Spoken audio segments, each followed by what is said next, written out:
بسم اللہ الرحمن الرحیم۔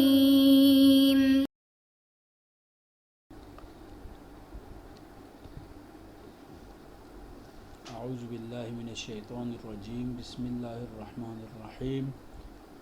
الحمد للہ رب العالمین والصلاة والسلام علی سیدنا وحبیبنا محمد وآلہ الطیبین الطاہرین۔ السلام علیکم ورحمۃ اللہ وبرکاتہ۔ آج کی ہماری گفتگو کا عنوان ہے فی تقیید المطلق۔ یہ آپ نے اپنی زندگی میں بہت مشاہدہ کیا ہوگا کہ جب بھی کوئی گفتگو کرتا ہے تو دو قسم کی گفتگو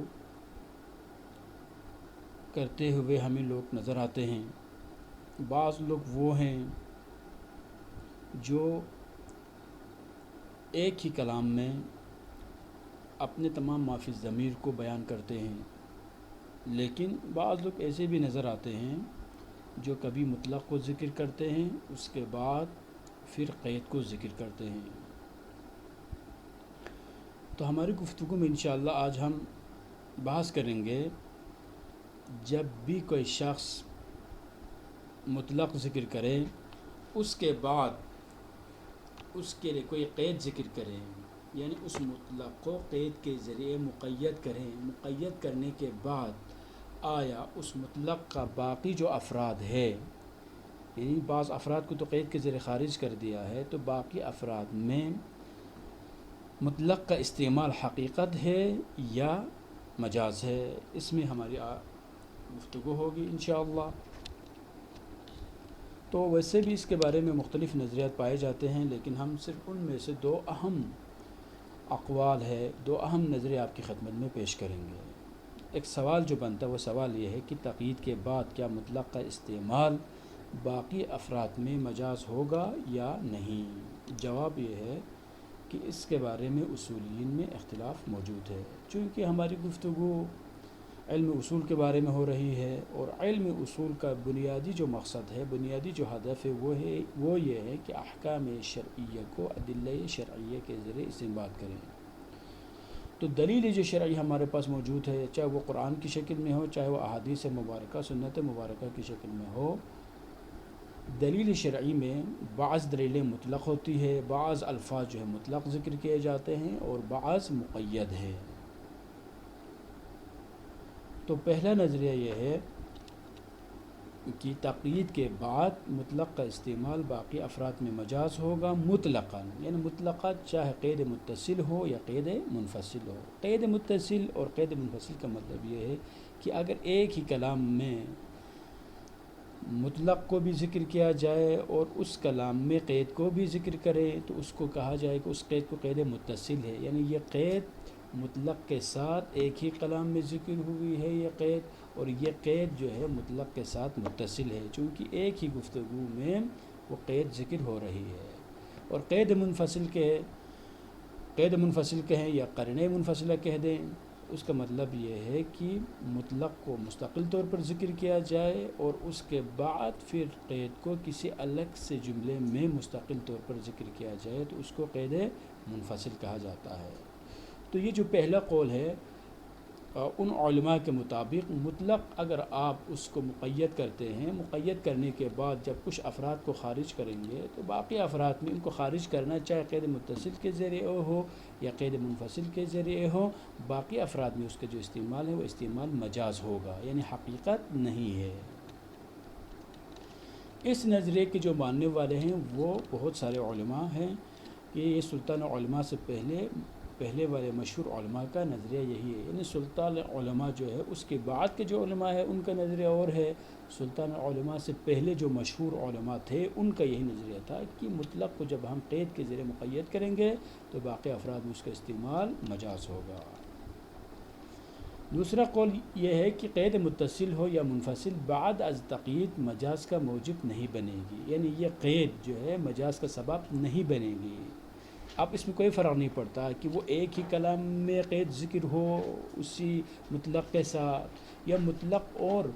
اس قید کو مطلق اور مقید جو ہے وہ مقید تو بعد میں تقیید کے بعد وجود میں آئے گا، یعنی قید چاہے اسی کلام میں موجود ہو یا کسی مستقل کلام میں موجود ہو، جو بھی ہوگا قید کبھی بھی مجاز کا سبب نہیں بنے گی۔ یہ سلطان العلماء کا اپنا نظریہ ہے۔ اب ہم ان کی دلیلوں کی طرف جاتے ہیں کہ کیوں ان کا یہ نظریہ قابل قبول ہے اور کس دلیل کی بنیاد پر انہوں نے یہ نظریہ اختیار کیا ہے۔ تو سب سے پہلے جو قول اول ہے ان کی دلیل یہ ہے کیونکہ اطلاق کو قیام بخشنے والی چیز شیوع اور سریان ہے، جیسا کہ مطلق کی تعریف میں بھی واضح کر دیا تھا کہ مطلق سے مراد ہر وہ شے ہے جو اپنی جنس میں شیوع پر دلالت کرتی ہے، اور تقیید کے نتیجے میں یہ شیوع ختم ہو جاتا ہے، پس نتیجہ یہ ہوگا کہ استعمال مجاز ہوگا۔ یعنی اس کا کیا مطلب ہے؟ یعنی وہ لوگ یہ فرماتے ہیں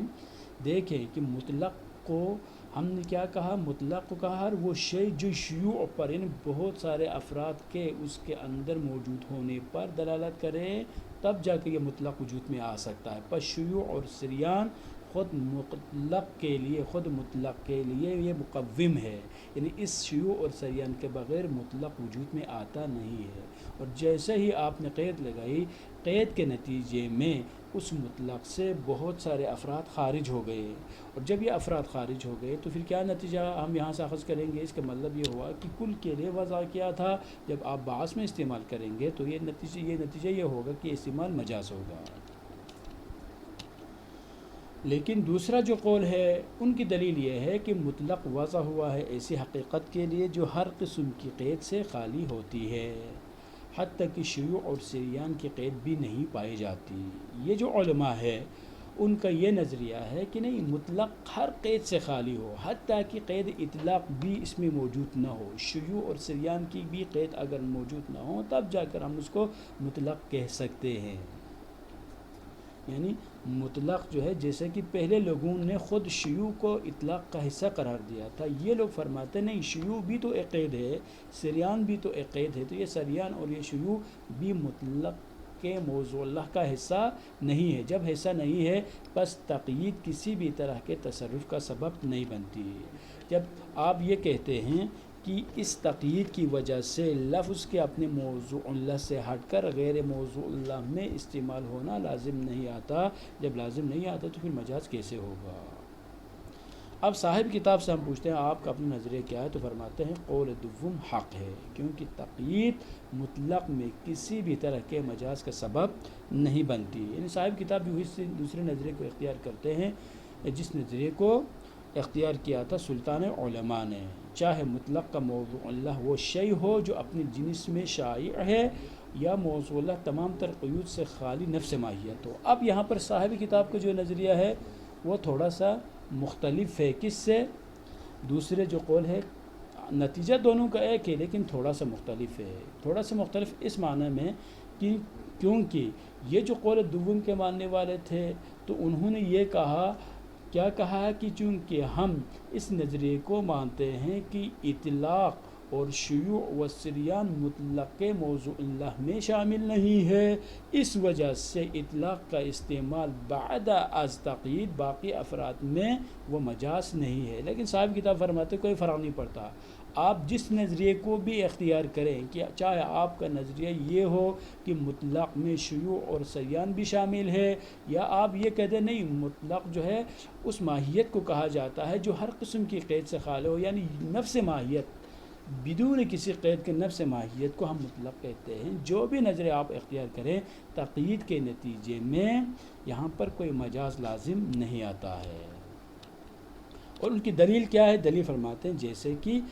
جیسا کہ پہلے بھی بتایا جا چکا ہے کہ عام کی تخصیص لگانے سے چاہے مخصص متصل ہو یا منفصل، بعد اس تقیید عام کا استعمال باقی افراد میں مجاز نہیں ہوگا۔ یعنی آپ نے مخصص متصل کے ذریعے کلام کی تخصیص لگائی ہو، یا آپ نے اب مخصص سے منفصل کے ذریعے تخصیص لگائی ہو، جو بھی ہوگا تخصیص کے نتیجے میں یہ جو عام بعض افراد کے ساتھ مخصوص ہو جاتا ہے، مخصوص ہونے کے بعد بھی باقی جو افراد فرض کریں اکرم العلماء العدول کی جب ہم قید لگاتے ہیں، قید لگانے کے بعد بھی اگر 100 بندے رہ جاتے ہیں، 50 بندے رہتے ہیں، تو باقی افراد میں اس کا استعمال کیا ہے؟ مجاز نہیں ہے، تو مطلق بھی اسی عام کی طرح ہی ہے،